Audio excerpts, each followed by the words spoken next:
व्यापार और उद्योग निबंध के दूसरे भाग में हम यह जानेंगे कि उद्योग किसे कहते हैं, संस्कृत साहित्य में उद्योगी के बारे में क्या विचार व्यक्त किए गए हैं और उद्योगों ने किस प्रकार से सारी दुनिया को प्रदूषित किया है, इस बारे में हम जानकारी हासिल करेंगे।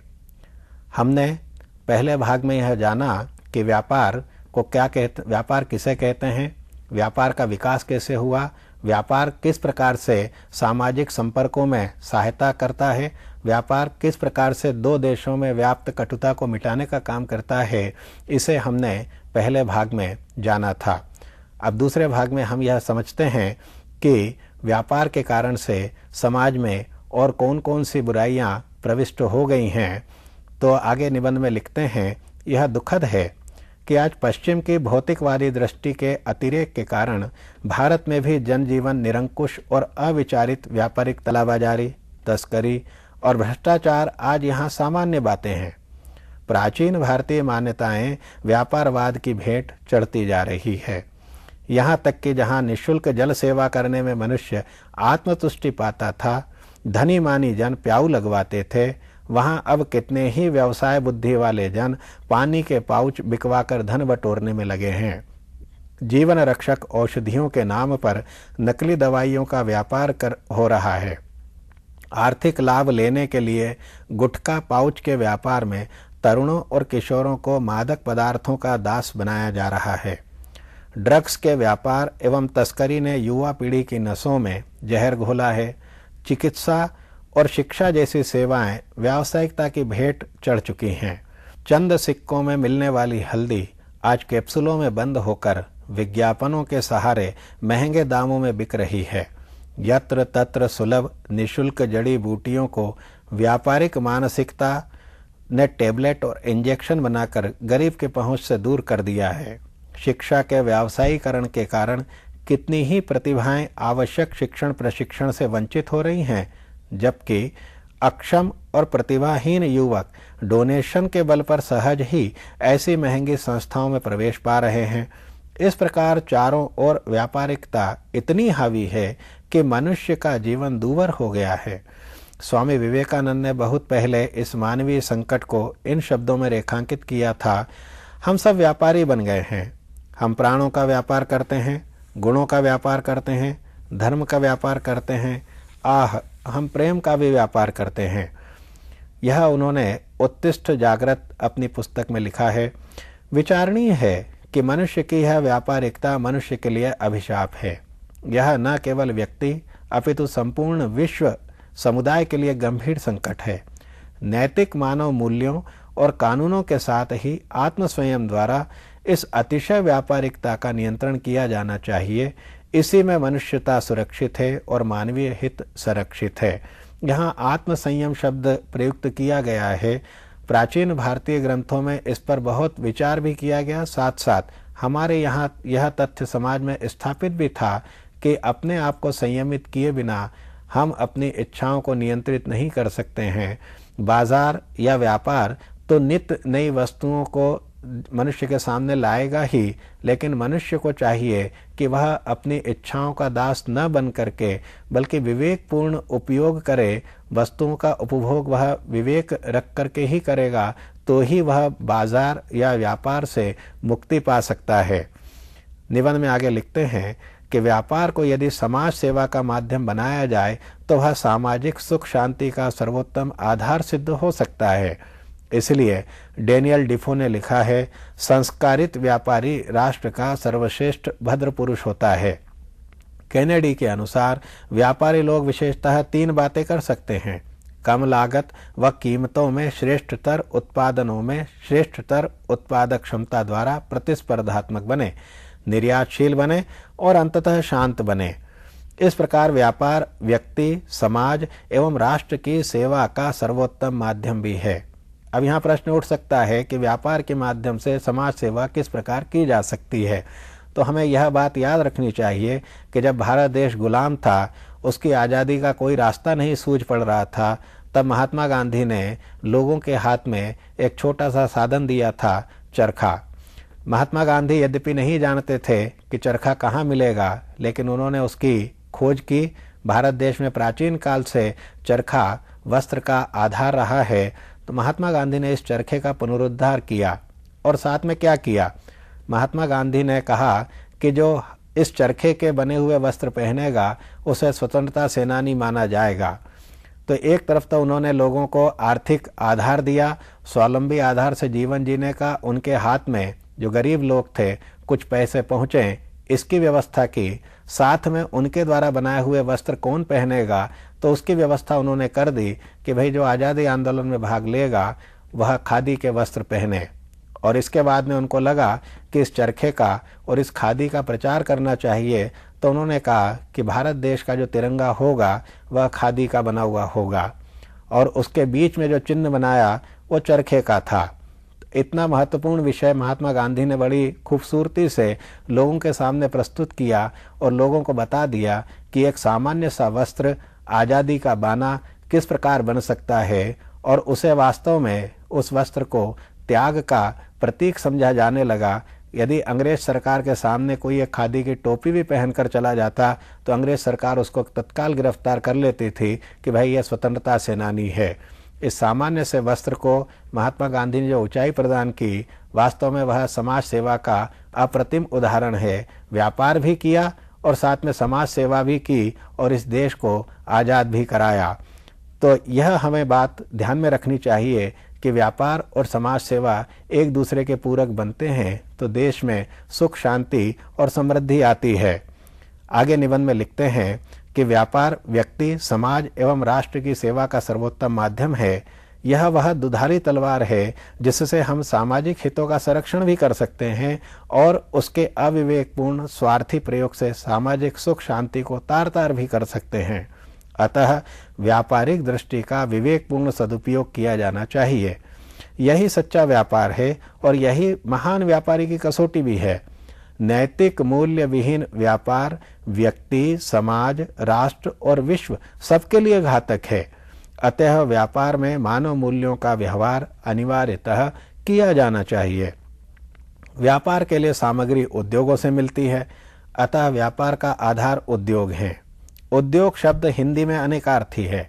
शब्दकोशों में इसके अनेक अर्थ मिलते हैं, जैसे अध्यवसाय, यत्न, श्रम, कार्य, कर्तव्य, जीवन के लिए आवश्यक सामग्री उत्पन्न करने का धंधा आदि।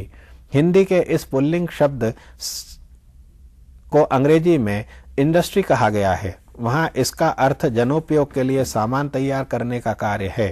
प्रायः व्यापार के संदर्भ में उद्योग का यही अर्थ ग्रहण किया जाता है। संस्कृत साहित्य में उद्योगी व्यक्ति को भरपूर प्रशंसा मिलती है। नीतिकारों ने उसे संपत्ति का केंद्र कहा है।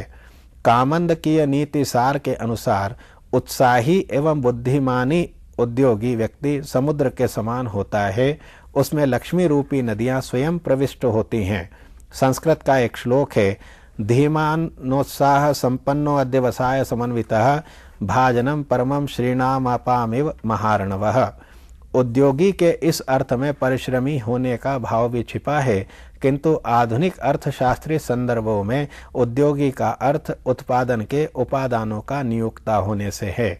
यहाँ श्रम उद्योग में निहित नहीं है, बल्कि उत्पादन उद्योग का एक स्वतंत्र उपादान है। व्यापारिक संदर्भों में प्रयुक्त होने वाले उद्योग का अभिप्राय किसी वस्तु अथवा सेवा के निर्माण से है।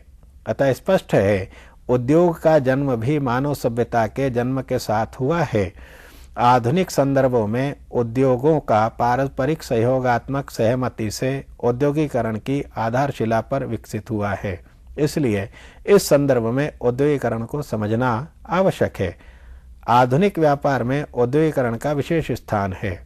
औद्योगिकरण को परिभाषित करते हुए चीनी अर्थशास्त्री पी कांग चांग ने अपनी पुस्तक एग्रीकल्चर एंड इंडस्ट्रियलाइजेशन में लिखा है, औद्योगिकरण एक ऐसी प्रक्रिया है जिसके अंतर्गत महत्वपूर्ण उत्पादन कार्यों में परिवर्तन की एक श्रृंखला का जन्म होता है।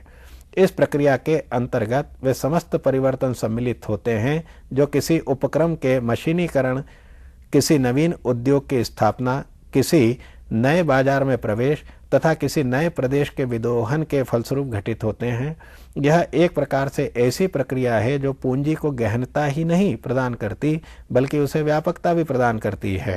तात्पर्य यह है, औद्योगिकरण व्यापार को विविध रूपों में प्रेरित और प्रभावित करते हैं। उद्योग एवं औद्योगिक विकास अनेक आर्थिक एवं अनार्थिक तत्वों से प्रभावित होता है। उद्योग को प्रभावित करने वाले आर्थिक तत्वों में प्राकृतिक संसाधनों का स्थान सर्वोपरि है। भूमि की उर्वर शक्ति, वन संपदा, पशु संपदा, खनिज संपदा, शक्ति के साधन, देश का क्षेत्रफल, भौगोलिक बनावट, जलीय संसाधन आदि की उपलब्धता उद्योगों को प्रभावित करती है। मानवीय संसाधनों में कुशल एवं अकुशल श्रम, पूंजी निर्माण, उद्यम एवं साहस, प्रौद्योगिक प्रगति इत्यादि अन्य साधन भी उद्योग को प्रभावित करते हैं। इनकी उपलब्धता से उद्योगों की स्थापना और उनके विकास सहज हो जाते हैं। प्राकृतिक एवं मानवीय संसाधनों के साथ साथ मानवीय गुण, सामाजिक प्रवृत्तियां, राजनीतिक दिशाएं, ऐतिहासिक घटनाएं और मान्यताएं भी आर्थिक विकास एवं उद्योगों की संयुक्त परिवार प्रणाली, जाति प्रथा, भाग्यवादिता, अंधविश्वास आदि का भी प्रभाव उद्योगों पर पड़ता है। साथ ही उद्योगों की स्थापना के परिणाम स्वरूप होने वाले अनेक प्रभावों ने भी देश में सामाजिक सांस्कृतिक परिवर्तनों को जन्म दिया है। इससे भारतीय समाज कहीं लाभान्वित हुआ है तो कहीं अपनी पारंपरिक सांस्कृतिक विरासत से दूर भी हुआ है। उद्योगों की स्थापना से देश को अनेक लाभ हुए हैं। देश की आर्थिक दशा सुधारने में उद्योगों की मुख्य भूमिका रही है। राष्ट्रीय आय में वृद्धि और राष्ट्रीय आवश्यकताओं की पूर्ति उद्योगों के विकास के साथ साथ संभव हुई है। उद्योगों के कारण भूमि पर जनसंख्या का दबाव कम हुआ है, अर्थात कृषि कार्य के अतिरिक्त अन्य क्षेत्रों में भी कार्य का अवसर उपलब्ध हो सका है। बेरोजगारी की समस्या भी उद्योगों के विकास के कारण दूर तक हल हुई है। इस प्रकार उद्योगों का विकास हमारे देश की अर्थव्यवस्था पर सकारात्मक प्रभाव डालने में सफल रहा है। उद्योगों की स्थापना ने जहां देश की प्रगति को दिशा दी है, वहीं अनेक समस्याओं को जन्म दिया है। प्रदूषण उद्योगों के अविचारित विकास से उपजी गंभीर समस्या है। प्रसिद्ध अर्थशास्त्री केर्न क्रास ने लिखा है, अल्प विकसित एवं अति औद्योगिकृत देशों की गंदी बस्तियां विश्व स्वास्थ्य के लिए एक खतरा बनती जा रही हैं, बल्कि प्राणी मात्र के जीवन के लिए खतरा उत्पन्न कर रही हैं। अंतर केवल इतना ही है कि अल्प विकसित देशों की गंदी बस्तियां दरिद्रता एवं साधनहीनता का परिणाम है, जबकि औद्योगिकृत देशों की ये कथित बस्तियां संपन्नता तथा साधनों की बहुलता का परिणाम हैं। अल्प विकसित देशों की गंदगी अनावृत तथा खुली हुई है, जबकि अति औद्योगिकृत देशों की गंदगी संपन्नता के आवरण में छिपी हुई है। इस कथन से स्पष्ट है कि आज सारा विश्व ही उद्योगों के कारण प्रदूषण की चपेट में है। जीवन के अनिवार्य तत्व जल और वायु दोनों ही प्रदूषित हैं। ओजोन परत में छिद्र हो चुका है, तापमान निरंतर बढ़ रहा है और वर्षा असंतुलित हुई है। इन प्राकृतिक संकटों के कारण ही उद्योगों में प्रयुक्त मशीनों के कारण बेरोजगारी की समस्या बढ़ी है और पशु संपदा उपेक्षित हुई है। आज उद्योग भी अर्थोपार्जन का अनियंत्रित साधन बने हुए हैं और मनुष्यता के लिए संकट उत्पन्न कर रहे हैं। व्यापार एवं उद्योग से संबंधित उपर्युक्त स्थितियों का विश्लेषण करने पर स्पष्ट होता है कि मानव समाज की प्रगति और सुख समृद्धि के लिए व्यापार और उद्योग दोनों ही आवश्यक हैं और अत्यंत महत्वपूर्ण हैं। इनके बिना आधुनिक समाज एवं सभ्यता की कल्पना तक असंभव है। आवश्यकता इनके नियंत्रण और सम्यक विकास की है, ताकि यह समाज के लिए महत्वपूर्ण साबित हो सकें और प्रदूषणकारी सिद्ध न हो। इनका अधिकतम उपयोग मानवीय हितों के पक्ष में किया जाना युक्ति युक्त होगा। आज पूरा विश्व प्रदूषण की चपेट में है।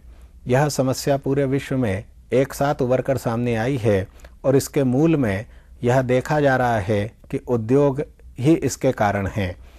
उद्योगों के अनियंत्रित विकास के कारण पूरी पृथ्वी पर व्याप्त जल, मिट्टी, वृक्ष इनकी कटाई हो रही है और इस कारण से प्रदूषण फैल रहा है, यदि हम इनको नियंत्रित करने का उपाय करते हैं तो हमें यह लगता है कि हम विकास से हाथ धो बैठेंगे, जबकि ऐसा नहीं है।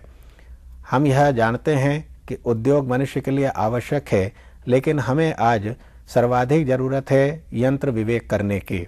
इस बारे में विनोबा ने बहुत आसान सा मार्ग सुझाया है। यदि मनुष्य विवेक का उपयोग करता है तो उसको अपने साधन 3 हिस्सों में बांटने होंगे। एक वे साधन होते हैं जो मारक होते हैं, दूसरे वे साधन होते हैं जो संहारक होते हैं, और तीसरे वे साधन होते हैं जो तारक होते हैं। संहारक, मारक और तारक, यदि हम इस आधार से विश्लेषण करते हैं इन संसाधनों का, तो जो परमाणु बम इत्यादि है यह संहार करने में सक्षम हैं। इनके प्रयोग से या आग्नेयास्त्रों के प्रयोग से धरती पर जो प्रदूषण फैलता है उससे सर्वाधिक जनधन की हानि होती है, मनुष्यता संकट में पड़ती है। तो ऐसे अस्त्र शस्त्रों का हमें विरोध करना चाहिए, क्योंकि इनके आधार से चलने वाले उद्योग अंततः धरती को प्रदूषण या हानि ही पहुंचाते हैं। दूसरे साधन होते हैं मारक साधन। मारक के अंतर्गत उन्होंने कहा है कि जिन संसाधनों का उपयोग करने से, जिन मशीनों का उपयोग करने से मनुष्य बेरोजगारी की तरफ बढ़ता है, समाज में अशांति व्याप्त होती है, इन साधनों का हमको उपयोग कम से कम करना चाहिए या नहीं करना चाहिए। इनको मारक के अंतर्गत उन्होंने रखा है। यदि एक मिल लगने से 100 मजदूर बेकार होते हैं और वे मजदूर जाकर के शहर में निवास करते हैं और गंदी बस्ती बढ़ाते हैं, तो हमें मिल के स्थान पर उनके लिए और कोई व्यवस्था या और कोई तरीका ढूंढना चाहिए जिससे कि उन 100 लोगों को रोजगार दिया जा सके। तीसरा प्रकार उन्होंने बताया है तारक। तारक वे होते हैं जिनसे कि पूरी मनुष्य सभ्यता का उत्थान होता हो, न सिर्फ व्यापार और उद्योग बढ़ता हो, बल्कि नैतिक रूप से भी मनुष्यता अग्रसर होती हो, विकसित होती हो। ऐसे यंत्रों में उन्होंने एक तो तकली को रखा, दूसरे चरखे को रखा, या ऐसी यंत्रों को रखा है जो अधिकतर हस्तचालित हों या जिनमें कम से कम घर्षण होता हो, क्योंकि एक सिद्धांत यह भी है कि जिन यंत्रों में ज़्यादा घर्षण होता है, ज़्यादा फ्रिक्शन होता है, तो समाज में उतनी ही तेज़ी से अशांति भी फैलती है। जैसे कि खेतों में उपयोग किए जाने वाले ट्रैक्टर से हमारे यहाँ की पशु संपदा नष्ट होने की कगार पर है। हमारे यहाँ आज भी 75% लोग खेती करते हैं और उनमें से भी 60% लोग बैलों का उपयोग करते हैं। अब चूंकि ट्रैक्टराइजेशन के कारण ट्रैक्टर का उपयोग खेती में बढ़ जाने से हमारे देश की पशु संपदा को काम नहीं है और वह पशु संपदा खेतों से अलग हो रही है, तो यह भी औद्योगिकरण का परिणाम है। और ट्रैक्टर के कारण हमको जो आयात करना पड़ रहा है, पेट्रोल और डीजल इत्यादि, इन सब का खर्चा अंततः इस देश की जनता पर ही आता है, और साथ साथ पेट्रोल और डीजल के अधिकाधिक उपयोग से प्रदूषण भी फैलता है। तो विनोबा ने कहा कि तारक यंत्रों का इस्तेमाल समाज में हमको बढ़ाना चाहिए। और एक और प्रकार का यंत्र है जिसे समय साधक यंत्र के रूप में हम जानते हैं। आज की आपाधापी भरी जिंदगी में यदि एक व्यक्ति को दूसरे स्थान पर जाना है और इसके लिए वह बैलगाड़ी, तांगा, साइकिल अथवा ऐसे ही किसी परंपरागत साधन का उपयोग करता है, तो हो सकता है कि वह अपने समय को न साध सके। इसके लिए वह आधुनिक यंत्र, मोटरसाइकिल अथवा अन्य तीव्र गति के साधन का उपयोग करता है, तो वह अनुचित नहीं है। सवाल यही है कि वह इन तीव्रगामी साधनों का उपयोग अपने भोग विलास के लिए करता है अथवा अपने जीवन की अनिवार्य आवश्यकताओं को पूरा करने के लिए करता है। यदि हम इस प्रकार का विवेक रख सकेंगे तो यह जो 4 प्रकार के यंत्रों की यहाँ चर्चा की गई है, संहारक, मारक, तारक और समय साधक, तो जो यंत्र आज हमें अभिशाप के रूप में दिखाई देते हैं, यही हमारे लिए वरदान बनकर सामने आ सकते हैं। इस व्यापार और उद्योग निबंध के माध्यम से यही बताने की कोशिश की गई है या प्रयास किया गया है कि हम अपने जीवन में व्यापार अथवा उद्योग को कितना स्थान दें। हमें इस बात का ध्यान हमेशा रखना चाहिए कि यदि हम कोई व्यापार अथवा उद्योग करने जा रहे हैं तो इससे समाज की अंतिम पंक्ति में खड़े अंतिम व्यक्ति को क्या लाभ पहुंचेगा। यदि उसे कोई लाभ नहीं पहुंच रहा है, उल्टे उसे हानि हो रही है, तो इस प्रकार के व्यापार अथवा उद्योग को अनैतिक के दर्जे में ही रखा जाएगा। महात्मा गांधी ने एक बात कही है। वे कहते हैं कि मैं तुम्हें एक तावीज़ देता हूँ, इस तावीज़ के अनुसार तुम यदि विचार करोगे तो कभी भी हानि नहीं होगी। वे कहते हैं कि हमेशा कोई भी काम करने के पहले यह विचार करो कि मेरे इस काम को करने से समाज के अंतिम पंक्ति में खड़े हुए अंतिम व्यक्ति को क्या लाभ पहुंचेगा। उसका चेहरा अपने सामने रख करके यदि काम करोगे तो तुमसे कभी कोई गलत काम नहीं होगा। आज सवाल यही है कि हम उस अंतिम व्यक्ति की भलाई के लिए जितने काम करने जाते हैं, उससे उसकी भलाई होने के बदले में हानि ही अधिक हो रही है। ऐसे व्यापार अथवा उद्योग को प्रसारित और प्रचारित करने की जरूरत है, जिससे मनुष्य जाति विकास के उच्च सोपान की ओर अग्रसर हो। हमने विज्ञान के साधनों के माध्यम से सागर की अतल गहराइयों को नापा है और साथ ही अंतरिक्ष की ऊंचाई को भी हमने देखा है, लेकिन मनुष्यता के उच्च सोपान तक विज्ञान को अभी पहुंचना बाकी है। विज्ञान के साधनों के माध्यम से हमने भौतिक उन्नति तो खूब की है, लेकिन कहीं न कहीं ऐसा लगता है कि मनुष्य की आंतरिक उन्नति रुक गई है। यदि विज्ञान और अध्यात्म का समन्वय होता है, अर्थात व्यापार में नैतिकता के तत्व का समावेश होता है, उद्योग इस ढंग से लगाए जाते हैं जिससे कम से कम प्रदूषण हो अथवा न हो, तब जाकर के यह पूरी पृथ्वी स्वर्ग से भी सुंदर बन सकती है। क्योंकि विज्ञान ने आज हमें यह शक्ति उपलब्ध कर दी है कि हम या तो इस दुनिया को एक झटके में नष्ट कर दें अथवा इस दुनिया को हम सर्व सुंदर बना दें। इस प्रकार का विचार करने के लिए यह निबंध रखा गया है, जिसमें बताया गया है कि उद्योग ऐसे लगाए जाएं जिससे प्रदूषण कम से कम हो, व्यापार इस ढंग से किया जाए जिससे कि समाज सेवा का मार्ग प्रशस्त होता हो, देशों की पारस्परिक कटुताओं का नाश होता हो, देशों में आपस में मित्रता स्थापित होती हो, परिवार प्रणाली पर जिसका कम से कम असर होता हो, आपसी संबंध सुदृढ़, मजबूत और दीर्घकालीन होते हों, ऐसे व्यापार और उद्योग को समाज में बढ़ावा देना चाहिए। यह निबंध इसी ओर इंगित करता है।